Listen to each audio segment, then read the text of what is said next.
Shalom Bapak Ibu, Saudara semua yang dikasihi Tuhan. Mari saat ini kita bersatu dalam roh, dalam hati kita untuk kita datang ke hadirat Tuhan dalam mesbah doa saat malam hari ini. Mari kita hampiri Dia, kita sembah Dia dengan hati yang tulus, hati yang kudus untuk menyembah Dia. Raja di atas segala raja, Bapa yang kekal. Mari kita berdoa. Tuhan, Kau Allah yang baik, Kau luar biasa. Kami percaya Tuhan, kasih-Mu tidak pernah habis dalam hidup kami. Kami mengasihi Engkau Tuhan. Kami mencintai Engkau Tuhan. Terimalah pujian, hormat, persembahan kami saat malam hari ini Tuhan. Biarlah nama-Mu ditinggikan. Terima kasih Tuhan, di dalam nama Tuhan Yesus kami berdoa dan bersyukur. Haleluya. Amin.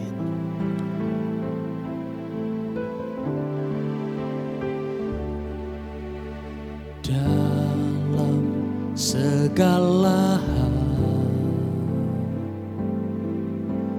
Kau turut bekerja, mendatangkan kebaikan di dalam hidupku. Tak perlu ku khawatir, Yesus jaminanku. Di dalam kesesakan Kau perlindunganku.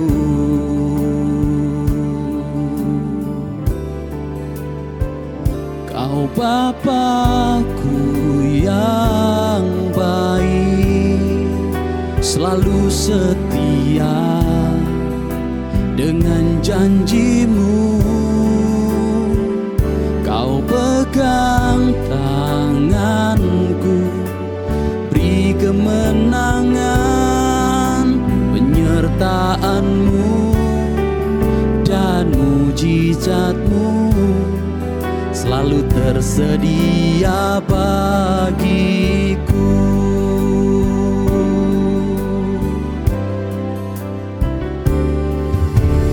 Dalam segala hal Kau turut bekerja, mendatangkan kebaikan dalam hidupku. Tak perlu ku khawatir, Yesus jaminanku. Di dalam kesesakan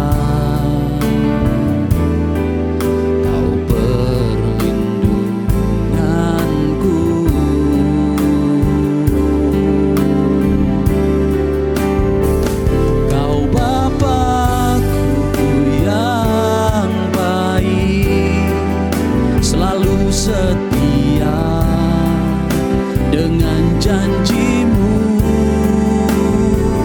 Kau pegang tanganku, beri kemenangan, penyertaan-Mu dan mujizat-Mu selalu tersedia bagiku.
selalu setia dengan janjimu.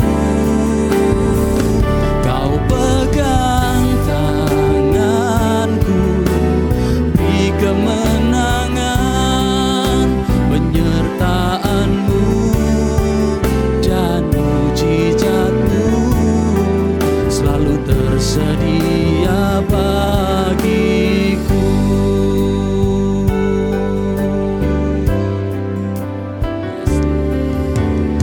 Dalam segala hal Kau turut bekerja, mendatangkan kebaikan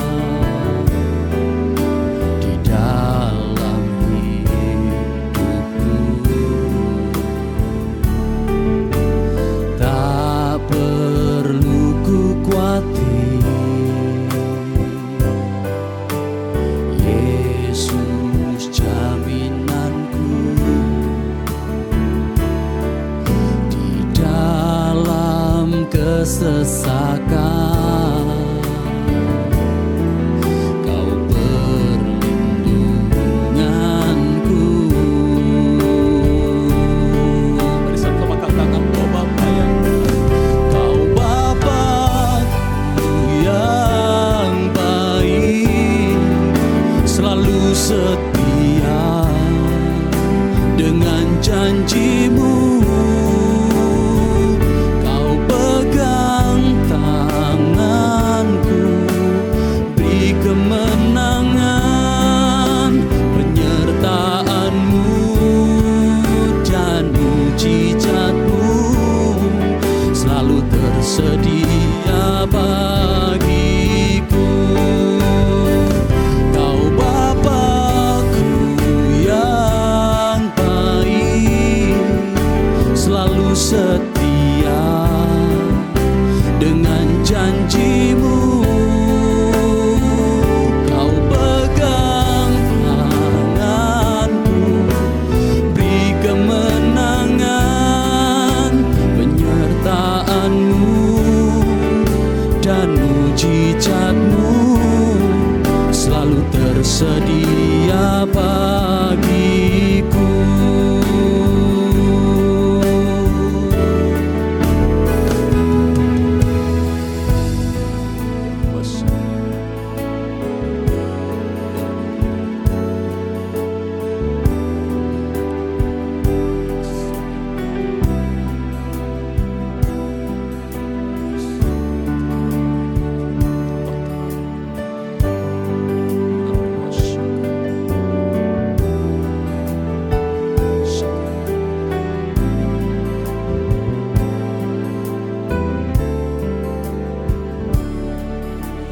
Yahweh Rafa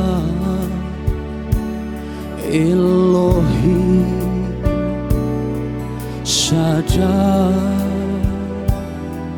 Jireh Adonai will manifest Himself.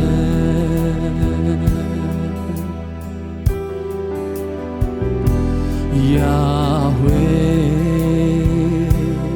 Rafa Elohim Shaddai Jireh Adonai will manifest Himself. Yahweh, Yahweh Rafa Elohim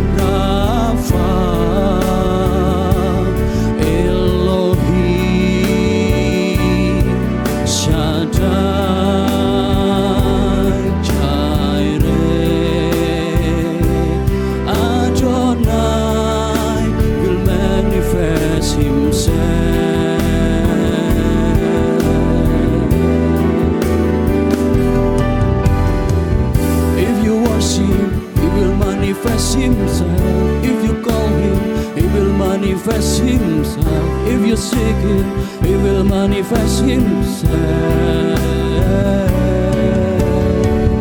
If you worship, He will manifest Himself. If you call Him, He will manifest Himself. If you seek Him, He will manifest Himself. If you worship, He will manifest Himself. If you call Him, He will manifest Himself. If you seek Him, He will manifest Himself. If you worship, He will manifest Himself. If you call Him, He will manifest Himself. If you seek Him, He will manifest Himself.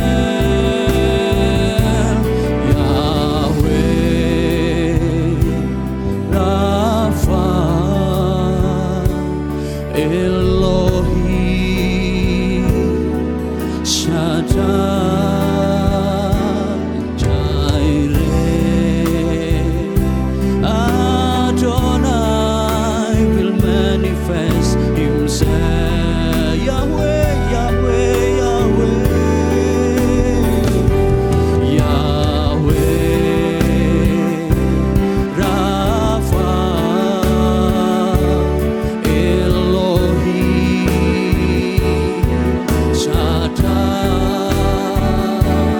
Jireh, Adonai will manifest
Aku masih punya Tuhan, punya pengharapan. Aku tetap beriman Tuhanku, Yesus kekuatanku, Yesus kekuatanku. Aku masih punya Tuhan. Yes, Lord. Aku masih punya Tuhan, punya pengharapan. Aku tetap beriman Tuhanku, Yesus kekuatanku, Yesus kekuatanku. Aku masih punya Tuhan. Sekali katakan, aku masih punya Tuhan. Haleluya, haleluya.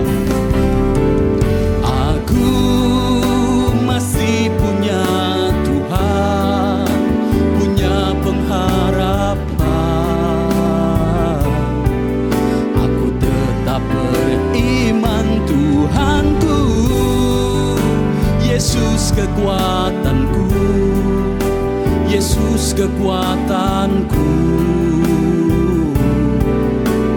Aku masih punya Tuhan. Aku tetap percaya, ku tetap percaya, Kau pembuat mujizat di hidupku. Aku tetap percaya, ku tetap percaya, takkan ku takut, Kau besertaku.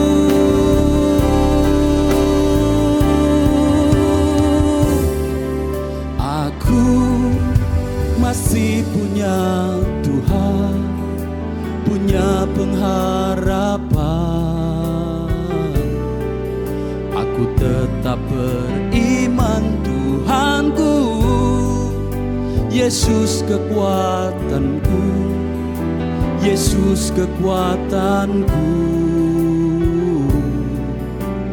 Aku masih punya Tuhan.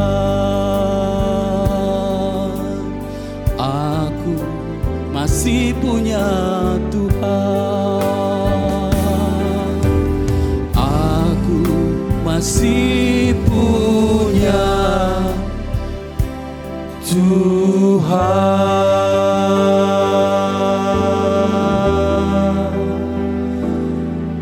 Terima kasih Yesus.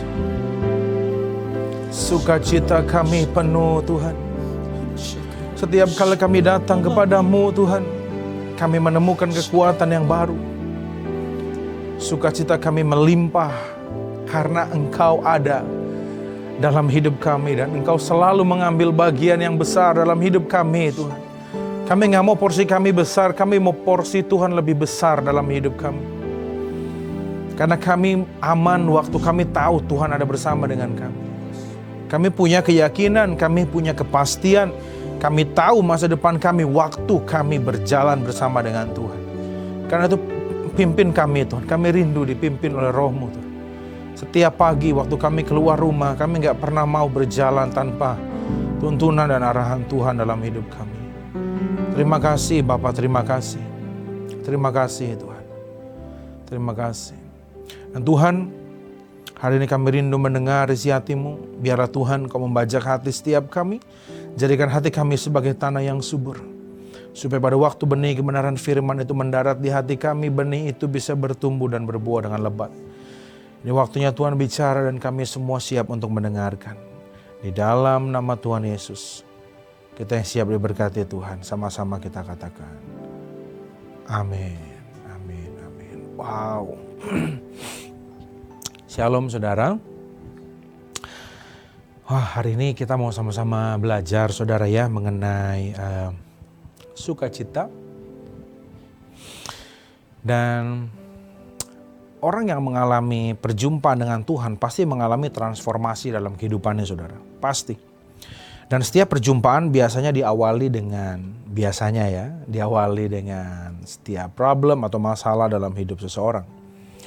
Misalnya wanita yang bungkuk selama 18 tahun. Misalnya seorang pria yang dirasuk oleh legion dan menyakiti dirinya. Misalnya seorang janda yang harus menghadiri pemakaman anaknya. Jadi dia tinggal seorang diri dan masih banyak contoh di Alkitab maupun kehidupan kita sehari-hari saudara.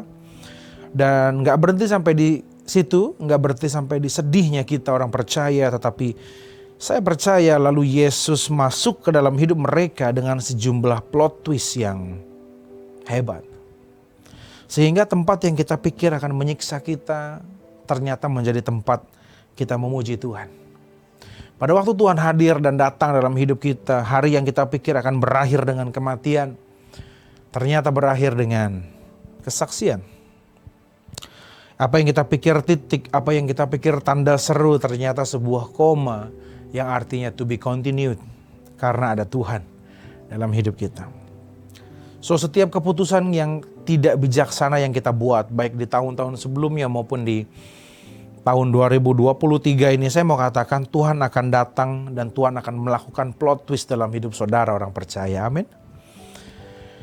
Nah, karena semua encounter, semua perjumpaan selalu terkait dengan problems. So saya mau mengingatkan saudara bahwa masalah ataupun pergumulan adalah sebuah undangan bagi mujizat dan perjumpaan dengan Tuhan. Semua manusia memiliki problem, jadi untuk saudara yang menyesal, aduh coba dulu gak beli ini, coba dulu saya invest di sini, coba saya ke sana, coba saya gak ke sini. Saya mau ingatkan saudara bahwa semua ini adalah bumbu untuk kita mengalami mujizat. Maka dari itu saudara, apa yang kita lakukan tadi, kita menyembah Tuhan, worshiping the Lord adalah sesuatu yang penting. Karena perhatikan baik, bukannya orang-orang tuh gak bisa menyembah Tuhan. Mereka hanya tidak tahu siapa yang harus mereka sembah. Banyak orang di luar sana yang mengagumi idol mereka, artis, businessman or something. Ada yang mendewakan sepatunya. Orang banyak yang aneh di luar sana.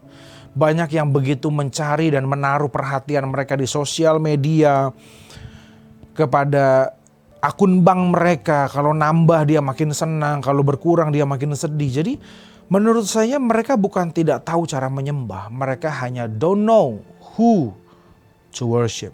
Mereka bisa menyembah, tapi mereka hanya tidak tahu siapa yang harus mereka sembah. Nah, di sini kita bersama dengan keluarga seiman yang kita percaya bahwa Yesus adalah satu-satunya yang layak kita sembah. Amin. Dan saya mau katakan penyembahan saudara memiliki implikasi neurologi saudara. Dengan kita masuk ke dalam penyembahan dapat mempengaruhi dan membenarkan penalaran saudara dan perspektif saudara. Penyembahan kita bisa mengubah fokus kita dari problem solver, dari problem kepada problem solver. Dari yang tadinya menggerutu, gak tahu harus ngapain, bersungut-sungut. Dengan kita menyembah, fokus kita berubah dari problem kepada problem solver.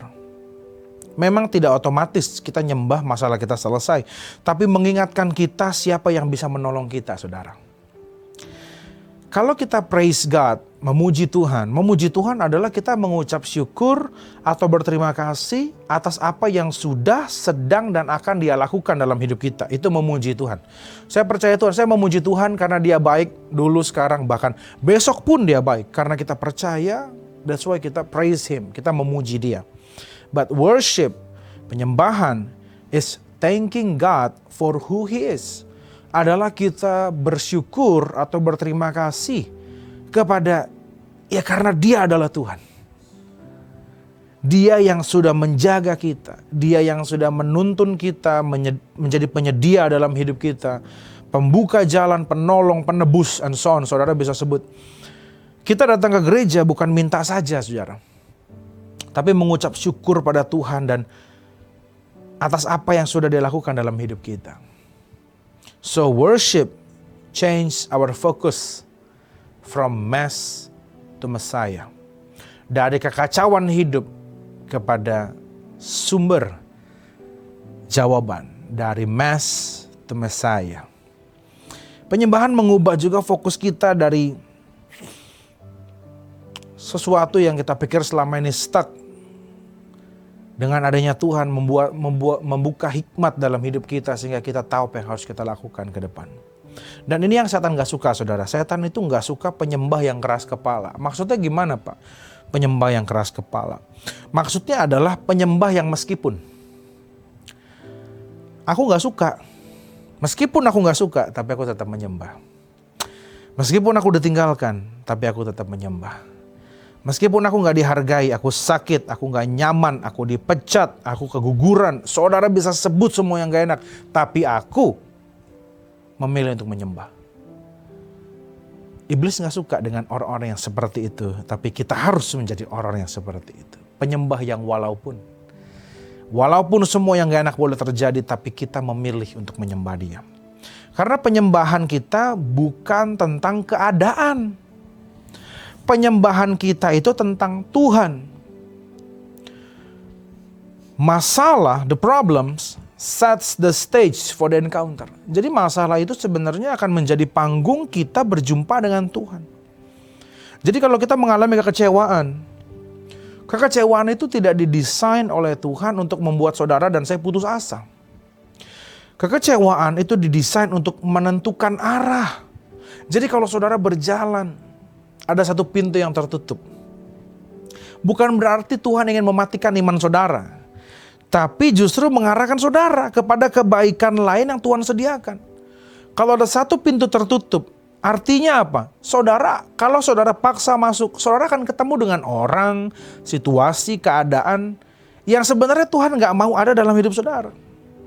Pintu yang tertutup adalah sebuah tanda, itu bukan yang harus saudara lalui. Kadang maunya kita maunya jalan lurus dan kita bawa jalan kita ke hadapan Tuhan. Minta Tuhan berkati jalan yang kita pilih. Kalau jalan dari Tuhan, Dia akan membuat saudara dan saya bertemu dengan orang-orang yang akan membantu pekerjaan Tuhan dalam hidup saudara. So kalau ada satu pintu tertutup, kita gak boleh berdoa, Pak. Boleh. Kalau masih tertutup, berarti memang ada jalan lain yang Tuhan bukakan. Yang setuju katakan amin. So kalau saudara ditolak, saudara gak dihargai di sana, memang orang-orang itu tidak didesain untuk. Karena kadang kita ini menyisipkan hal-hal yang gak perlu dalam hidup kita. Tuhan itu akan melatih kita, saudara. Jadi kalau Tuhan gak suruh kita kerjain, kita kadang menambah beban dalam hidup kita sendiri. Contohnya dengan dosa. Dengan adanya dosa jadi tambah pergumulan. Tanpa berdosa pun pergumulan akan datang karena dengan tujuan mengangkat kita. Semakin membuat kita serupa dengan Tuhan. Tapi dengan adanya dosa, pergumulan yang tidak perlu, tanda kutip. Yang Tuhan sebenarnya nggak perlu ini, kamu nggak perlu hadapi ini. Tapi kita jadi perlu hadapi karena kita salah dalam mengambil keputusan. Nah, di tempat di mana Tuhan akan membawa saudara dan saya, tempat di mana pintu yang terbuka, di sana saudara akan bertemu dengan yang namanya sukacita.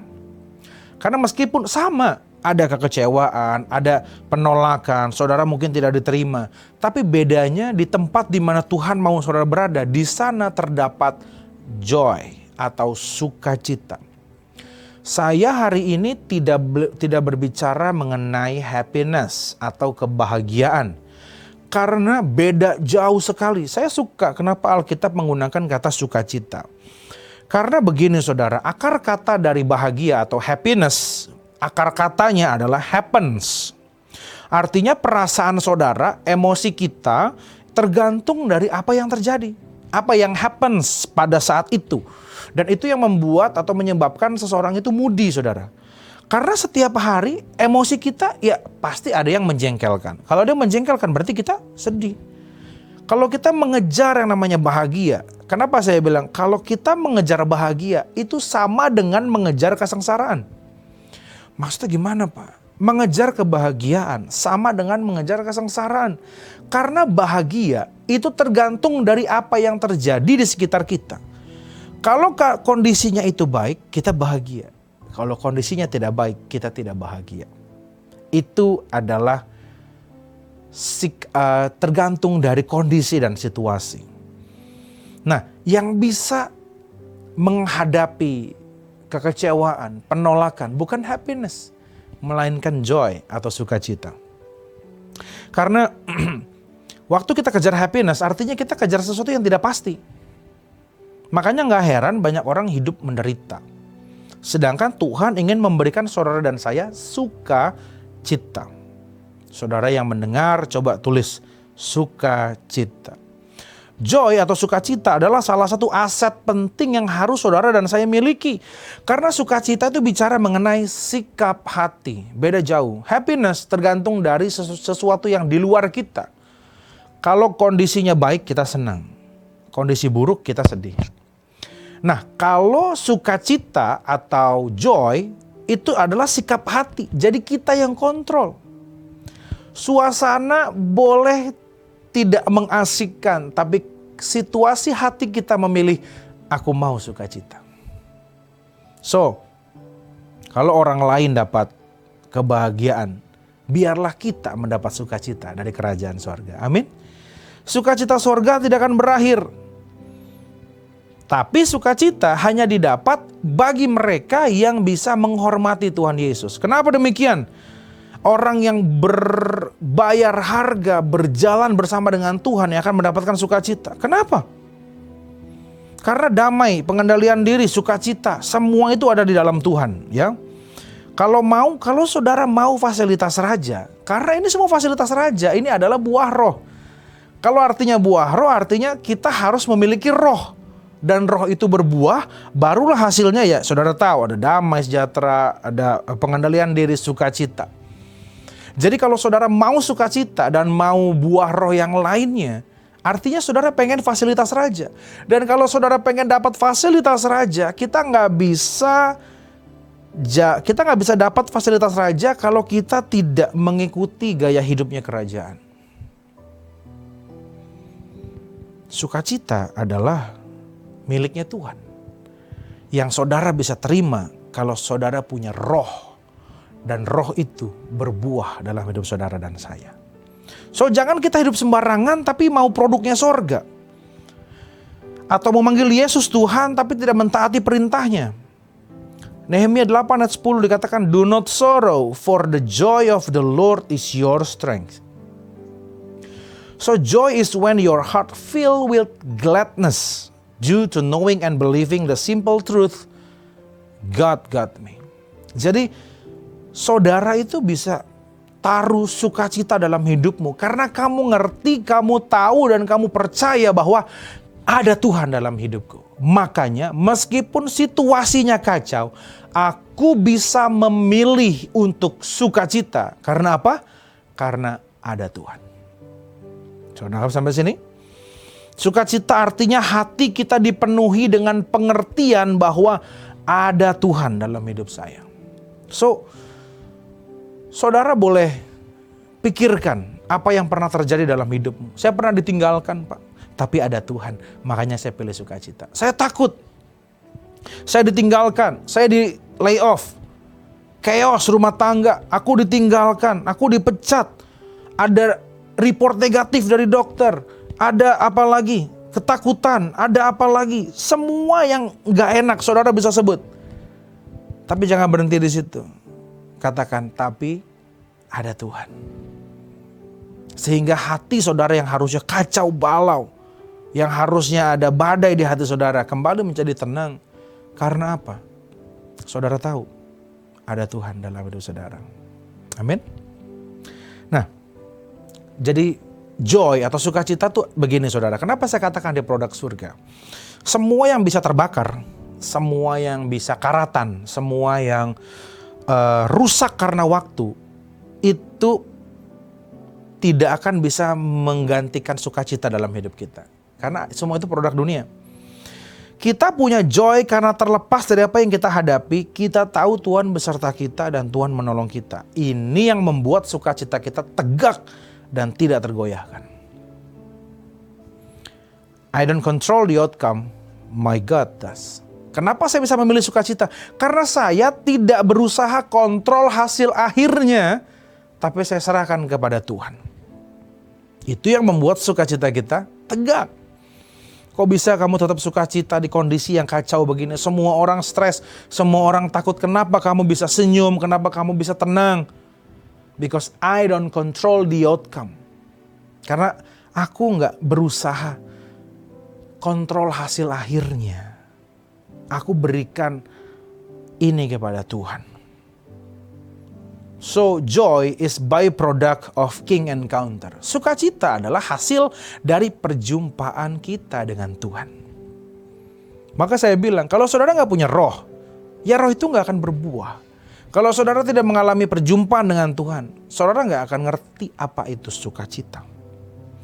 Pak, apakah salah kalau kita senang dan menantikan orang lain membuat kita bahagia?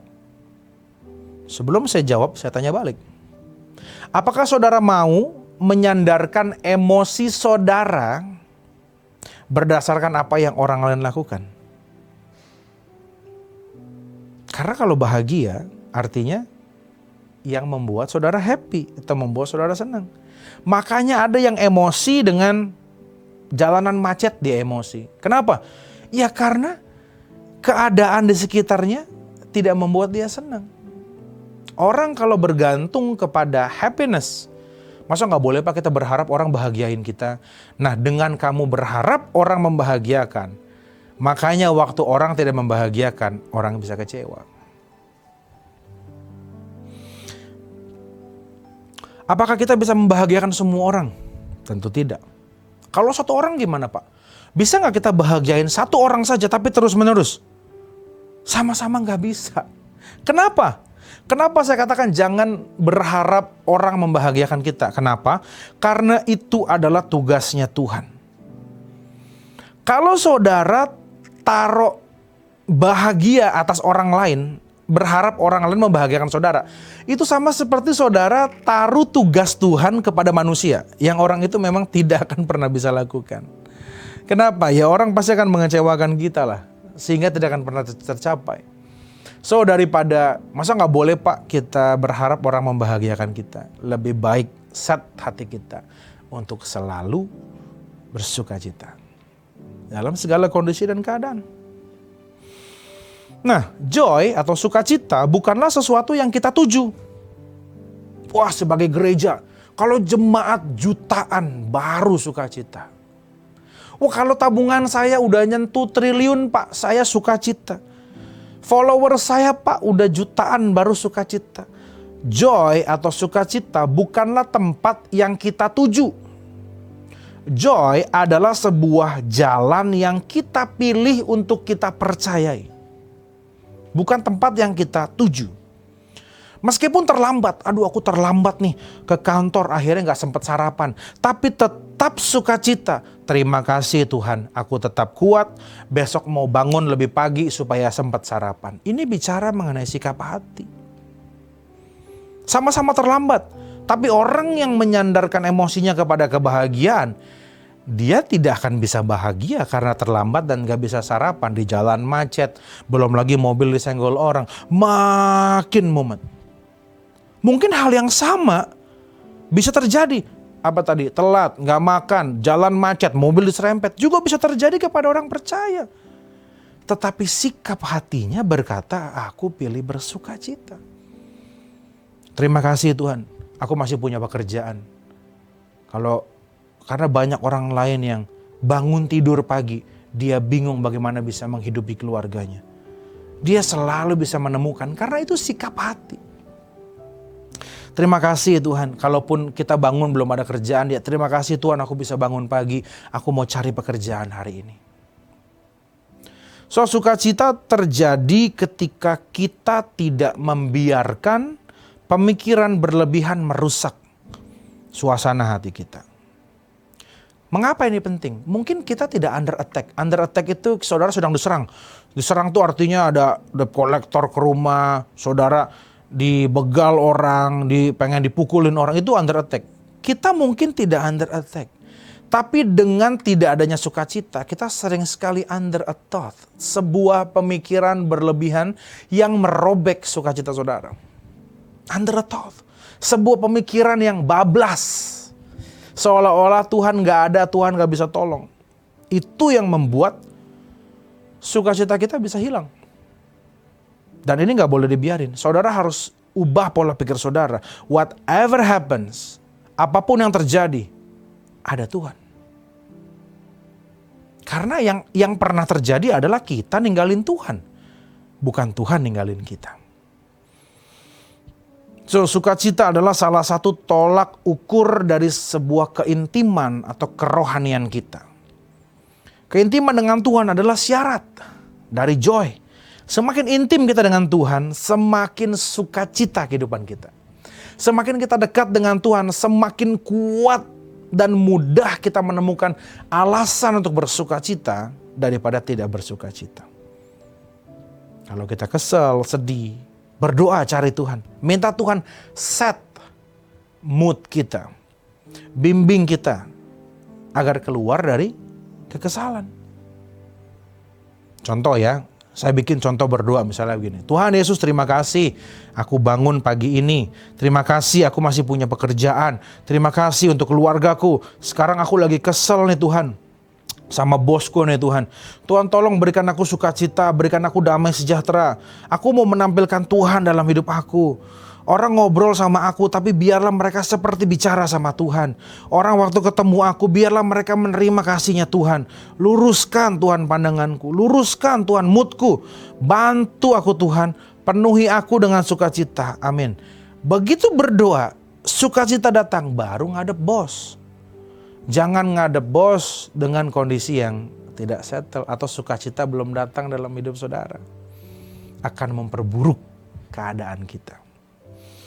Nah, berikutnya, sukacita itu bukanlah waktu kita berusaha mempertahankan semuanya secara bersamaan. Banyak kita tuh kelelahan rohani karena berusaha pegang semua, kuasai semua, keluarga, emosi kita, pekerjaan kita, apalagi bisnis kita, pelayanan kita, dan segala macamnya. Jadi joy is not when you are trying to hold everything together, but when you let God hold you, which reminds you all things work together. Jadi bukannya pada waktu saudara bisa berhasil pegang semuanya dengan baik, bukan. Tapi pada waktu saudara mengizinkan Tuhan memegang hidupmu, maka semuanya akan berjalan dengan baik. Nah, ini sisa waktu ini izinkan saya bahas lebih dalam ya. Kita baca di Yohanes 2 ayat 1 sampai mana nih? Sampai 11 deh biar jelas ya. Saya bacakan buat saudara. Pada hari ketiga ada perkawinan di Kana yang di Galilea, dan ibu Yesus ada di situ. Yesus dan murid-muridnya diundang juga ke perkawinan itu. Ketika mereka kekurangan anggur, ibu Yesus berkata kepadanya, mereka kehabisan anggur. Kata Yesus kepadanya, mau apakah engkau daripadaku ibu, saatku belum tiba. Jadi saudara bayangin dulu sampai sini, ada tamu, kita diundang nih. Karena waktu itu Yesus adalah tamu undangan. Lalu makanan atau minumannya habis. Lalu orang manggil saudara. Coba kalau saudara jadi tamu, saudara pengen minum, airnya habis. Maka saya sebagai tamu yang lain, saya nanyanya sama saudara yang sesama tamu. Pak, Bu, airnya habis tuh. Airnya habis. Apa respon saudara? Kan kita bingung ya. Kita nih sama-sama tamu. Makanya Yesus bertanya, mau apakah kamu daripadaku ibu? Kenapa? Karena aku juga undangan di sini. Kalau minuman habis harusnya ngomong sama siapa? Ya sama panitia. Kalau sekarang sama WO lah istilahnya. Kalau dulu ya harusnya kita bilang sama pihak keluarga. Paham sampai sini ya? Saya lanjut ya. Tetapi Bu Yesus berkata kepada pelayan-pelayan, apa yang dikatakan kepadamu, buatlah itu. Di situ ada 6 tempayan yang disediakan untuk membasuh menurut adat orang Yahudi. Masing-masing isinya 2-3 buyung.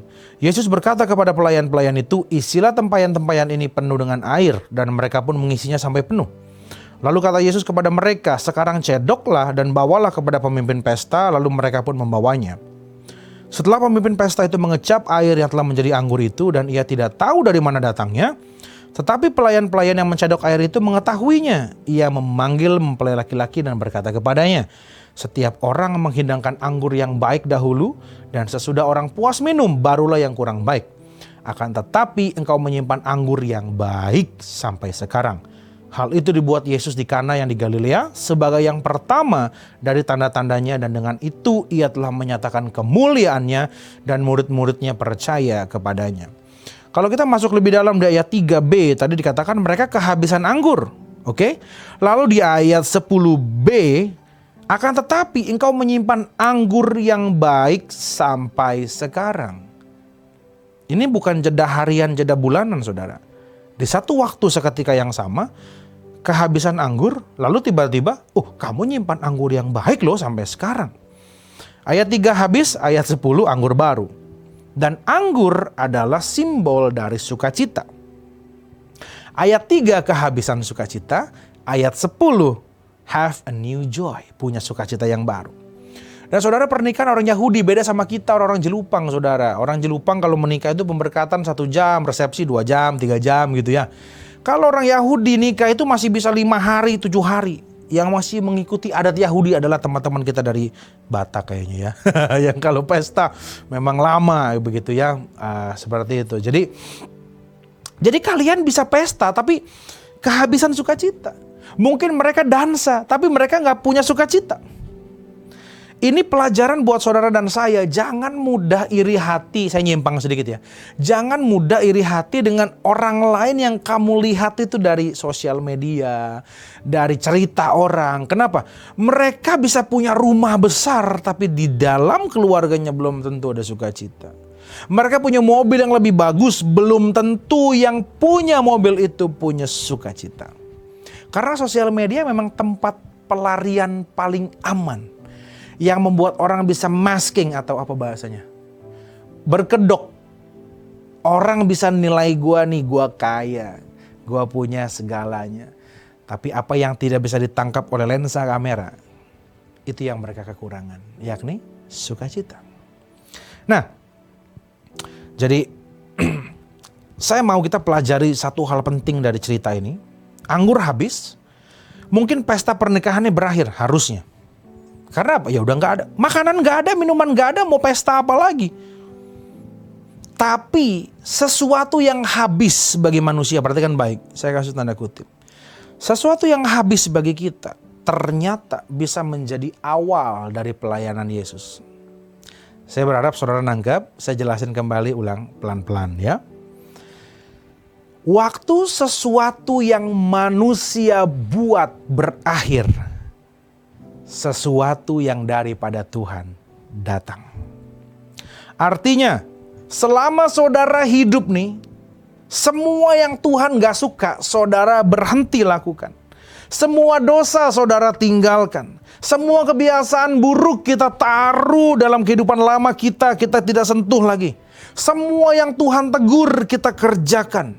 Itu berakhir, barulah sukacita yang daripada sorga datang dalam hidupmu. Pernikahanmu, studimu, masa depanmu. Dengan kata lain begini, waktu I am in control berakhir, datanglah God in control. Selama saudara yang memegang kendali, Tuhan gak akan bisa lakukan apa-apa.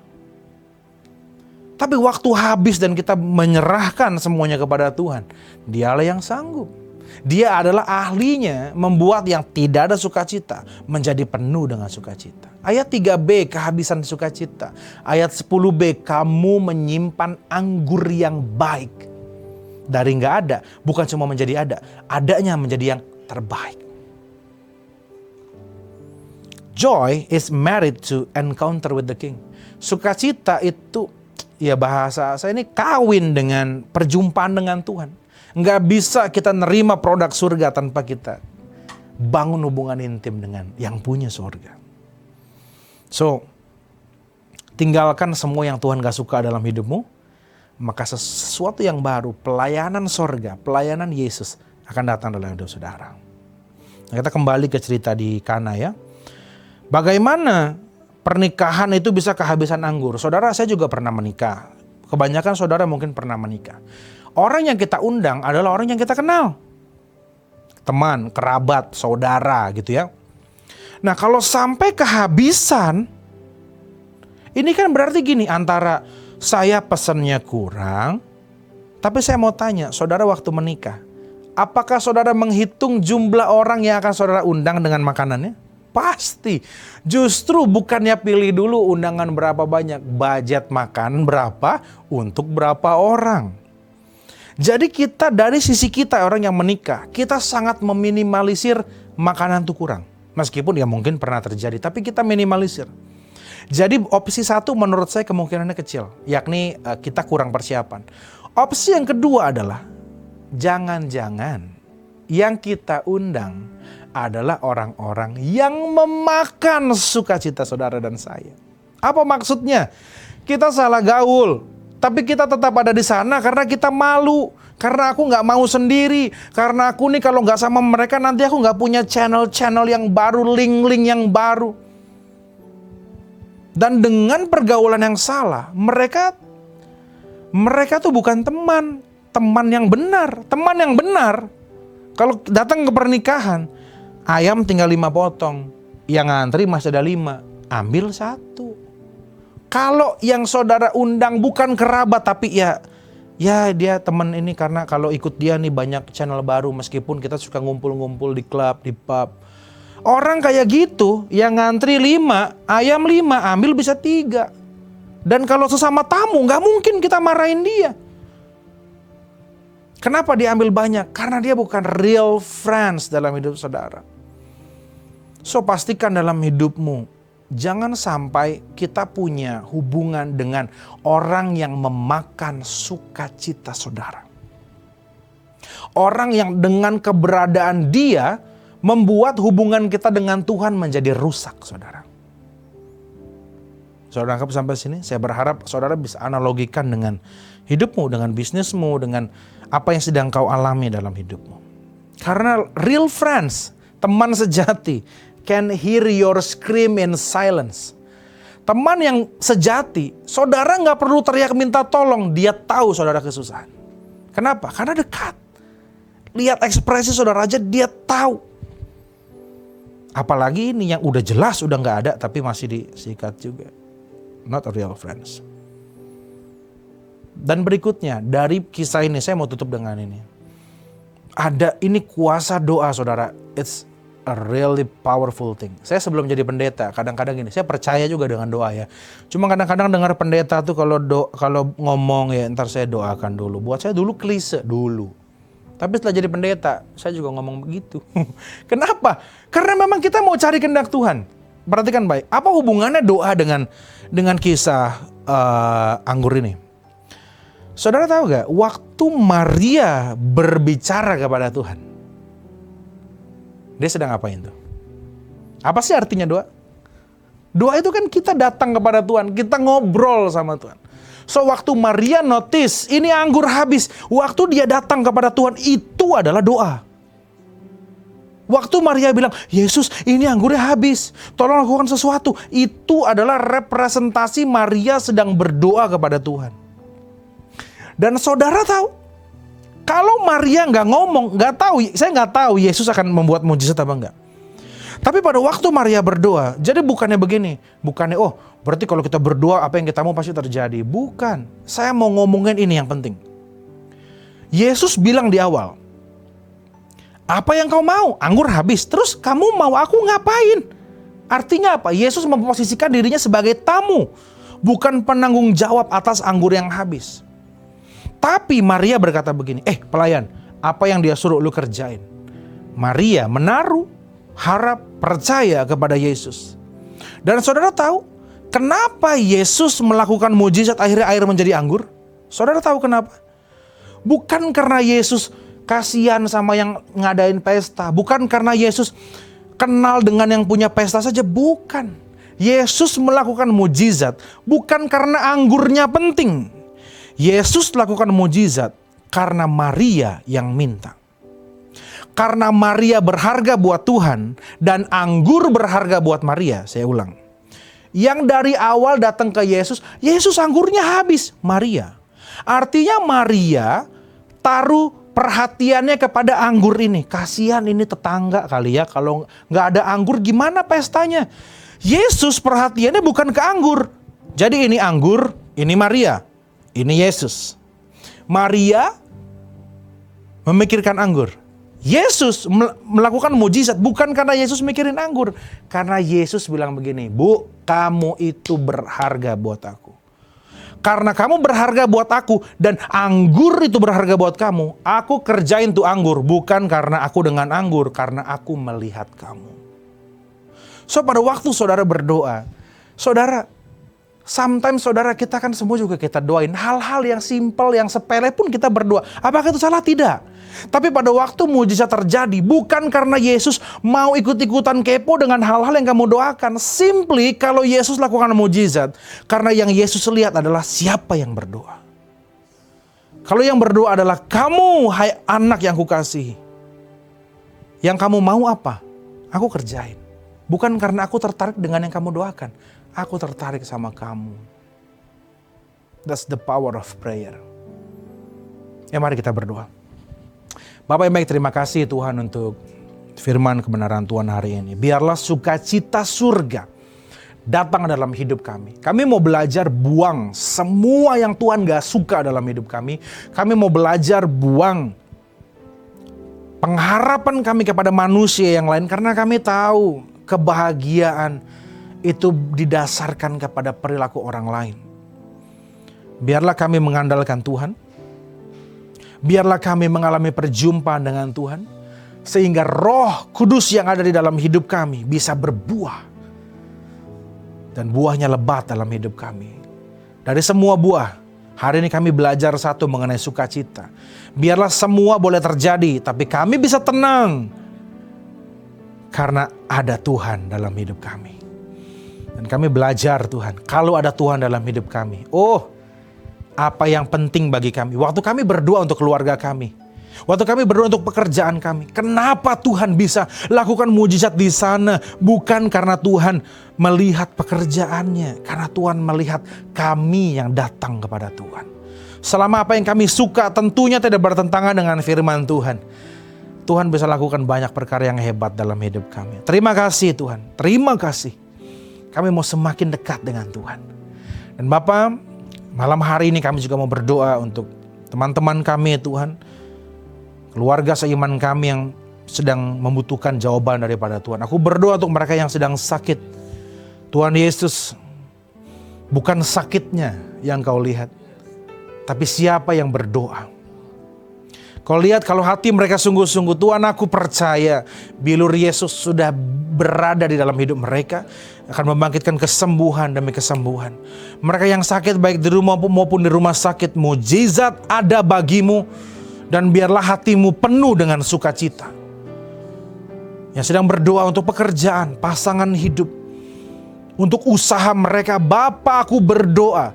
Meskipun lingkungan sekitar mereka memaksa mereka untuk pergi meninggalkan Tuhan.